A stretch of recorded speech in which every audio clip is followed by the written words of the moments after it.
जमीन मोजण्याचा निपटारा आता 30 दिवसात होणार आहे. महसूल विभागाने परवानाधारक खाजगी भूमापंकाची नियुक्ती करण्याचा निर्णय घेतला असून राज्य सरकारने या संदर्भात अधिसूचना जारी केली.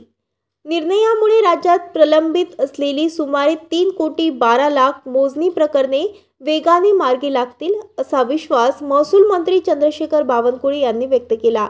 महसूल मंत्री बावनकुळे यांनी सांगितले की पोट हिस्सा हद्द कायम, बिनशेती, गुंठेवारी, संयुक्त भूसंपादन मोजणी, वनहक्क दावे मोजणी, नगर भूमापन मोजणी, गावठाण भूमापन मोजणी व सीमांकन आणि मालकी हक्कासाठी आवश्यक असणारी मोजणी प्रक्रिया आता जलद गतीने पूर्ण होणार असून महाराष्ट्राच्या आजवरच्या कारकिर्दीतील महसूल विभागाचा हा क्रांतिकारी निर्णय आहे.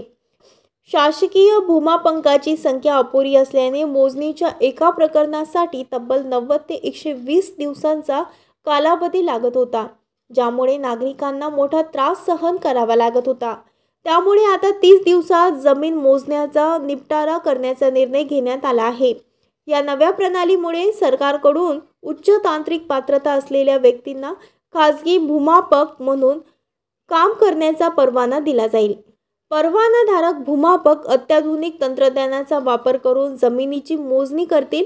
ही मोजणी पूर्ण झाल्यानंतर तालुका निरीक्षक, भूमी अभिलेख, उपअधीक्षक भूमी अभिलेख किंवा नगर भूमापन अधिकारी त्या मोजणीच्या कागदपत्राची तपासणी करून त्यांना प्रमाणित करतील, ज्यामुळे मोजणीच्या कामात अचूकता आणि अधिकृतता व कायदेशीर प्रमाण कायम राहील. महसूल विभागाने भविष्यासाठी एक महत्त्वाकांक्षी योजना आखली आहे. यापुढे राज्यात आधी मोजणी, मग खरेदी खत आणि त्यानंतर फेरफार अशा पद्धतीने जमिनीचे व्यवहार व्हावेत, यासाठी सरकार प्रयत्नशील आहेत.